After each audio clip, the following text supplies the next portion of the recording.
ఇది విజయవాడ పోయి అది విశాఖపట్నంలో ప్రభావం చూపిస్తుందా? ఇవి కూడా దయచేసి మనము దీన్ని జాగ్రత్తగా గమనించాల. అంటే ప్రకృతిని మనము ఊహించలేము ఏ రకంగా అటంది. ఎందుకంటే నేను చెప్తున్నా కదా, కూటమి ప్రభుత్వం వచ్చింది, బ్రహ్మాండంగా మనం అభివృద్ధి చేసుకుంటాము, రూపాయి రెవెన్యూ వస్తుంది, రూపాయి గ్రామాలకు చేర్చుకుంటాము, పట్టణాలకు చేర్చుకుంటాము, మున్సిపాలిటీకి డబ్బులు తెచ్చుకుంటాము అనుకునే సందర్భంలో అనుకోని విపత్తిది. ఆలోచన చేయండి. ప్రభుత్వం అయినా సరే చంద్రబాబు నాయుడు గారు ముఖ్యమంత్రిగా ఉన్నారు కాబట్టి సరిపోయింది. ఆయన నాయకత్వంలో ఏదో రకం కేంద్ర ప్రభుత్వం ఇతోధికంగా సాయం చేయడానికి ఈరోజు ముందుకు వస్తా ఉంది. నిన్ననే మీరు చూశారు, మంత్రి శివరాజ్ సింగ్ చౌహాన్ గారు వచ్చి అటు విజయవాడలో పర్యటించారు, ఇటు ఖమ్మం జిల్లాలో కూడా పర్యటించారు. చేసి కేంద్ర ప్రభుత్వానికి సంబంధించిన సాయాన్ని కూడా ప్రకటిస్తూ ఉన్నారు. ఇప్పుడు కేంద్ర ప్రభుత్వం సాయం చేసినా, రాష్ట్ర ప్రభుత్వం దగ్గర ఉన్న డబ్బులన్నీ ఖర్చు పెట్టినా, నష్టపోయిన లక్షల కోట్లు, మామూలు డబ్బులు కాదండి, లక్షల కోట్లు ఒక్కసారి పోయినాయంటే పాపం సుమారుగా 5 లక్షల మంది విజయవాడ టౌన్లో మాత్రం, విజయవాడ సిటీలో మాత్రమే దీనివల్ల ఎఫెక్ట్ అయినారని తెలుస్తా. బాగా బతికిన వాళ్ళు 3 పూట్ల తిండి కోసం అల్లాడుతున్నారు. ఈరోజు ఆలోచన చేయండి, మంచినీళ్ళ కోసం అల్లాడుతూ ఉన్నారు. కూటమి ప్రభుత్వం అన్ని రకాలుగా ప్రయత్నం చేస్తూ ఉంది ఆదుకోవడానికి. 100% వీటిని నార్మల్ చేస్తాం. ఇంకైనా సరే వరుణదేవుడో ప్రకృతి దేవుడో కరుణించి కొంత చేస్తే బాగుంటుందని, ఈ వర్షాలు ఆగితే చాలని దేవుడా అని మనమంతా కోరుకునే పరిస్థితికి చేరుకున్నాం మనమంతా కూడా. కాబట్టి దయచేసి అందరూ నాతో పాటు కలిసి రావాల్సిందే కోరుకుంటాను. నేను ఇప్పుడు నా జోలె పట్టుకొని కొంచెం దూరం నడుస్తాను. ఫార్మల్గా ఈరోజు స్టార్ట్ చేసినట్టుగా నడుస్తాను. ఇంకా ఎక్కడ పోయినా సరే ఈ వారం రోజులు ఇదే కార్యక్రమాన్ని దయచేసి మీరు కూడా ప్రచారం చేయండి. సాయంకాలానికల్లా నేను ఈ ఫోన్పే నెంబర్ని కూడా మీకు పంపిస్తాను. మీ ద్వారా బయటికి పంపించాల్సిందిగా కోరుకుంటాను. నమస్కారం.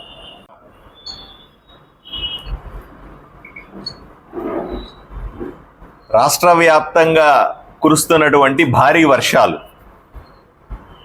తుఫాను ప్రభావం, చెరువులు పొంగి పొరలుతుండడం, వాగులు కట్టలు తెంచుకుని జనాల ఇళ్ల మీద వచ్చేసే పరిస్థితి, ఊర్లని, గ్రామాలని, పట్టణాలని కూడా ముంచేసే పరిస్థితి ఈరోజు రాష్ట్రంలో చూస్తూ ఉన్నాం. మరి ముఖ్యంగా గత వారం రోజులుగా బుడమేరు వాగు పొంగి విజయవాడలో జరిగినటువంటి బీభత్సాన్ని మన కళ్ళతో చూసాం. వాగులు తెగినాయి, గండ్లు పడినాయి 3 చోట్ల. సుమారుగా ఊరిలో విజయవాడ మొత్తం నీళ్లు వచ్చేసినాయి, కాలనీలు మునిగినాయి. ఎవరు కూడా ఇళ్లల్లో కూడా ఉండలేని పరిస్థితి చేరుకున్నారు. వర్షం తగ్గినప్పటికి కూడా ఆ బురద వల్ల ఆ ఇళ్లలో నివసించలేని దుస్థితిలో ఉన్నారు. సుమారుగా విజయవాడలో 5 లక్షల మంది నిరాశ్రయులైనారు. అంటే ఇళ్లను వదిలిపెట్టి బంధువుల ఇళ్లకు వెళ్ళడమో, లేకపోతే ప్రభుత్వం ఏర్పాటు చేసినటువంటి నివాసాల్లో తాత్కాలికంగా షెల్టర్ ఏర్పాటు చేసుకొని ఉండడమో, ఇవన్నీ కూడా జరుగుతూ ఉన్నాయి. చంద్రబాబు నాయుడు గారి నాయకత్వంలో, పవన్ కళ్యాణ్ గారి నాయకత్వంలో ఈరోజు కూటమి ప్రభుత్వం బ్రహ్మాండంగా పనిచేస్తా. రాత్రి పగలు ముఖ్యమంత్రి గారు దగ్గర ఉండి తన ఇల్లు కూడా వదిలిపెట్టి కలెక్టర్ ఆఫీస్లో పడుకుంటా ప్రజలకు అందుబాటులో ఉండే ప్రయత్నం చేస్తూ ఉన్నారు. నిమిషానికి కూడా వచ్చే విపత్తును దృష్టిలో పెట్టుకొని ఆఫీసర్లను గైడ్ చేస్తూ ఉన్నారు. వాళ్లకు తగినంత నీళ్లు ఇవ్వడం కానీ, తాగడానికి, అలాగే కనీసం ఆహారం ఇవ్వడానికి కానీ, కనీసం వాళ్ళకి రక్షణ కల్పించడానికి కానీ, వాళ్ళని రక్షించి సురక్షిత ప్రాంతాలకు చేర్చడం కానీ, బుడమేరు వాగుకు సంబంధించినటువంటి గండిని పొడ్చడంలో కానీ వారం రోజులుగా శతవిధాల ప్రయత్నం చేస్తున్నారు ముఖ్యమంత్రి చంద్రబాబు నాయుడు గారు. రాష్ట్రం అందరినీ, దేశంలో అందరినీ, ప్రపంచమంతా ఉన్న తెలుగు వాళ్ళందరినీ కూడా అభ్యర్థిస్తా ఉన్నారు, సాయం చేయండి. ఈరోజు మనం కొత్త ప్రభుత్వం ఏర్పడిన తర్వాత వచ్చే కొద్దిగా డబ్బులతో ఆంధ్ర రాష్ట్రాన్ని అభివృద్ధి చేసుకుందాం, ఖర్చు పెట్టుకుందాం అనే సందర్భంలో మీరు చూశారు, ఈ మధ్యనే పంచాయతీ నిధులు విడుదల చేయడం, గ్రామాలకు నేరుగా నిధులు విడుదల చేయడం, లేదా చిన్న చిన్న అవసరాలకు మనం విడుదల చేస్తూ ఉంటే అనుకోని ఈ విపత్తు, ప్రకృతి విపత్తు వల్ల సుమారుగా లక్షలాది కోట్ల రూపాయలు, ఎందుకంటే మామూలు నష్టం కాదు ఇది.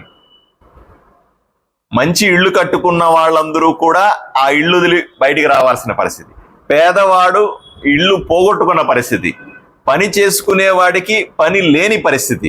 ఒక ఆటో తోలుదాం అనుకున్నాడో, ఒక బండి మీద కూరగాయలు అమ్ముకుంటాను, పళ్ళు అమ్ముకుంటాను, జీవిస్తానన్నవాడో, చిన్న షాప్ పెట్టుకుంటానన్నవాడో, మెకానిక్ పని చేస్తా బతుకుతానన్నాడో, ఇంకోటో చిన్న చితక వాళ్ళందరూ పూర్తిగా చితికిపోయి కట్టుబట్టలతో ఇళ్ళు వదిలిపెట్టి గవర్నమెంట్ పెట్టినటువంటి ముఖ్యమంత్రి గారి ఆదేశాల మేరకు సుమారుగా 100 మంది పారిశుద్ధ్య కార్మికులని మనము విజయవాడ పంపించినాం.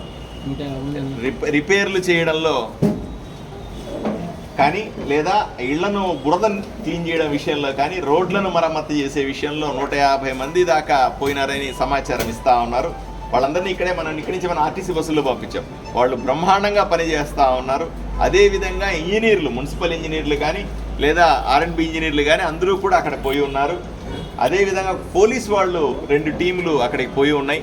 ఆదోని నుంచి కొన్ని స్వచ్ఛంద సంస్థలు పొమ్మని కూడా మేము ఎంకరేజ్ చేస్తాను. అక్కడికి వెళ్ళి ప్రజలకు మానవతా దృక్పథంతో సేవ చేస్తున్నటువంటి ప్రతి ఉద్యోగికి ఆదోని ప్రజల తరఫున నేను ధన్యవాదాలు తెలుపుకుంటా ఉన్నాను, చేతులెత్తి మొక్కుతా ఉన్నాను. మీరు చేస్తున్న సేవ చాలా గొప్పది. ఆదోని పేరు నిలబెట్టేలాగా, ఆదోని పరువు ప్రతిష్టలు కాపాడేలాగా, ఆదోని ప్రజలు ఎంతో పెద్ద హృదయంతో ఉన్నవాళ్ళు, ఆదోని ప్రజలు సేవా దృక్పథం చాలా గొప్పది అని చెప్పే విధంగా మీరు అక్కడ పనిచేసే విధానం మా అందరికీ గర్వకారణం, మమ్మల్ని తలెత్తుకొని తిరిగేలాగా చేస్తుంది. మీరు వచ్చిన వెంటనే మీ అందరికీ సన్మానాలను ఏర్పాటు చేసి ఊరి తరఫున మీ కృతజ్ఞతలు తెలిపే కార్యక్రమాన్ని కూడా చేస్తాను.